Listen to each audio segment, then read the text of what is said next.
There's something you should be aware of regarding all of the observables we've created before this lesson and those we will be creating even after this lesson. And that's the fact that each time we derive an observable in our code, that observable is being created eagerly, meaning it's created the point at which the code is loaded. So, what's the impact of creating our observables eagerly? What that does is every subscriber to that observable gets the same value, the same outcome. But thus far, we are only creating one subscriber, the async pipe in our templates. So there is no negative impact of the eager creation of our observables. But what if you have multiple subscribers in your application and you want those subscribers to receive different values from the same observable? Well, that's where the defer operator comes in. Essentially, the defer operator defers or puts off the creation of an observable until it's subscribed to. And the result of that is instead of an eagerly created observable, which is shared by multiple subscribers, you get an observable created specifically for each subscriber. Looking at the parameters that the defer operator takes in, we see that the defer operator takes an observable factory function. A factory function is simply a function that returns an object. And in the case of an observable factory function, the function creates and returns an observable. Looking at the example in the marble diagram, we see a factory function that returns the of operator passed into the defer operator. Now, here's the thing about using the defer operator. It doesn't really have any meaning unless the observable that you're returning in the factory function somehow emits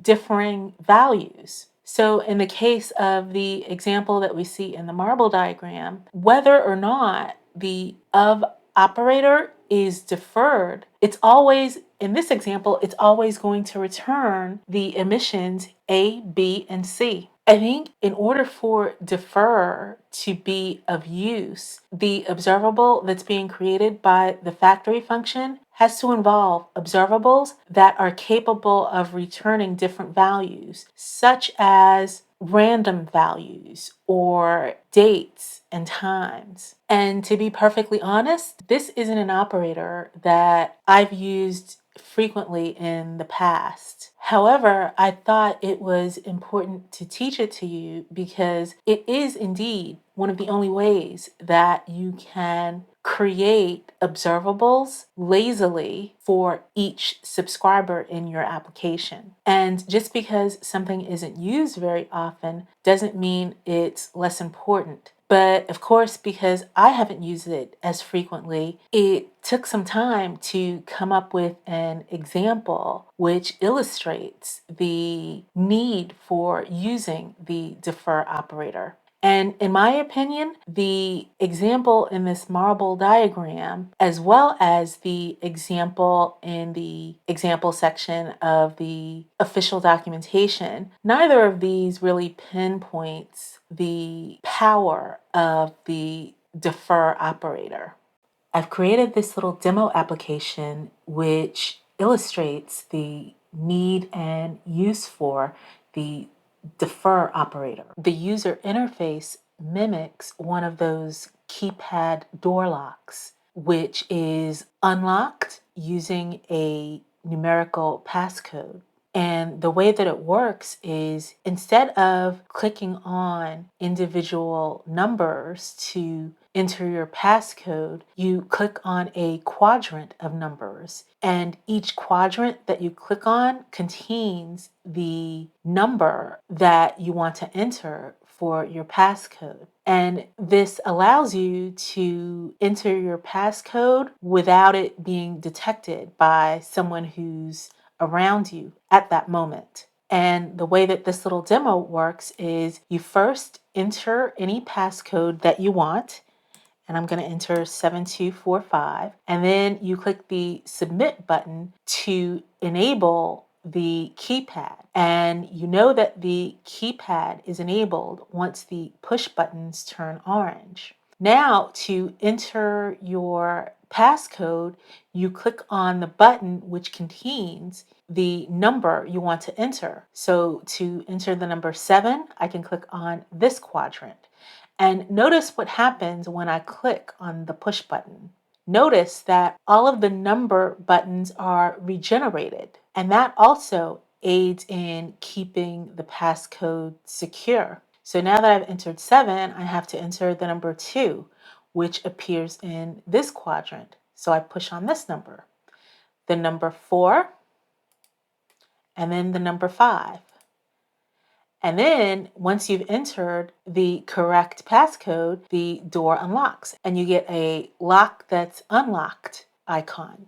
So this is just a fun little applet that I thought would help you to remember what the defer operator does. Now, the key to the functionality is that with each click of a push button, the numbers should regenerate and appear in different places. And what's going on is that there are actually 4 separate keypads. And when we go to the code, we can see those 4 separate keypads here in the template. Right now, they are being made visible by a behavior subject called visible pad. But if I change the async pipes to all be true, we will see each of the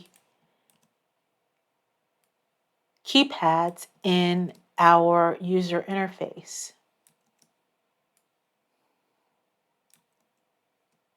And now we can see each of the 4 keypads that are being used in the user interface. And notice that currently each of the keypads has different numbers in different places. And that's despite the fact that each of the keypad components is using the same observable, the new array observable. And if we take a look at the new array observable on the service, we see that it's calling an observable called random array. And notice the random array observable is currently using the defer operator.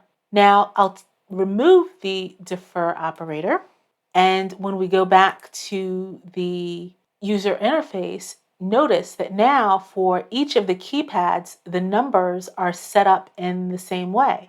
And that's because the random array observable is eagerly created. It's created upon the construction of the service. But when I encapsulate the randomizing function in a defer operator, what we get is each keypad is now randomized differently. And that's because the creation of the observable that's created by of is being deferred to the point at which each subscriber subscribes. And therefore, each subscriber gets a new of observable instead of sharing a single of observable. Now, as I've explained, this is a very contrived example, and I'll leave it to you to look at all the other code that goes with it. But the main point is the use of the defer operator and how it allows for this type of user interface where we have multiple subscribers, each wanting their own version of a particular observable.